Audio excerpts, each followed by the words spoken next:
We're here with Bobby Redican, legend from Connecticut, individual drumming champion, teacher of incredible students, man who's just contributed a wealth of things to this whole drumming world over many, many years.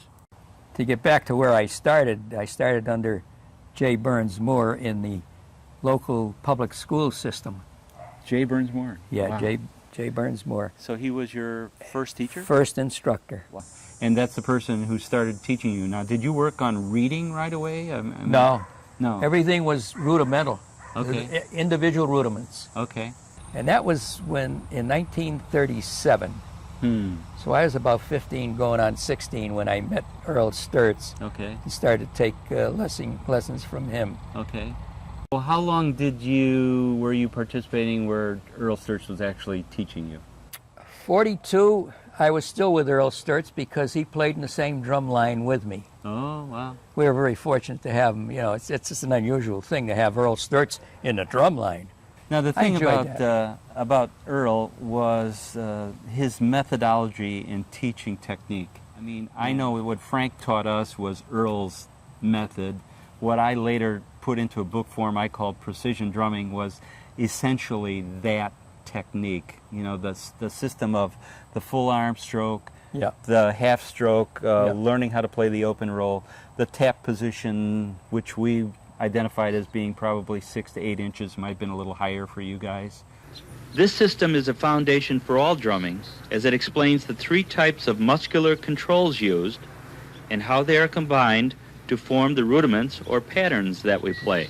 The system that I use is based on the development of the arms, hands, or wrists, and the finger controls. All right, notice that my arm is on swivel from up here at the shoulder, and I'm popping my elbow out.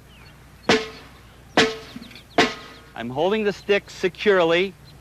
I'm not letting go with the fingers on this stroke. All right, when you play them together,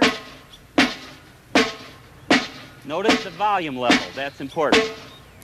That's called the stroke or the accent position.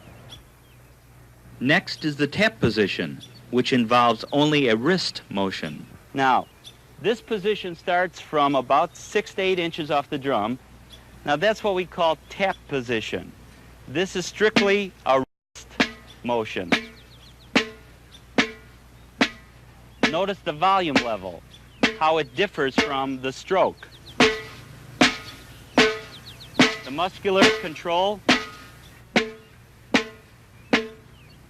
After we learn the stroke and the tap motions, we can apply them to a simple pattern such as the triplet. You'll see a stroke followed by a tap, getting ready for the next stroke that it's going to play. Another tap, stroke, tap, tap, stroke, tap, tap, stroke.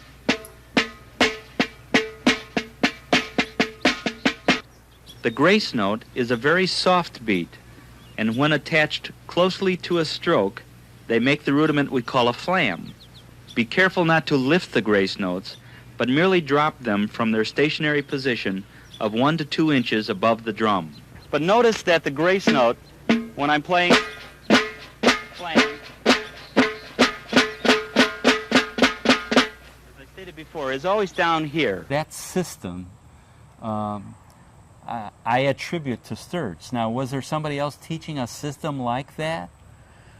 Well, they all tried to duplicate it Okay. because they knew it was pretty correct. Okay. And Sturtz was a guy that studied each and every rudiment almost completely and thoroughly and tried to analyze it so that it would be played with the ultimate of perfection. So if you would study with him and learn his technique, and somebody else would study with him and learn his technique, the drummers would come out the same.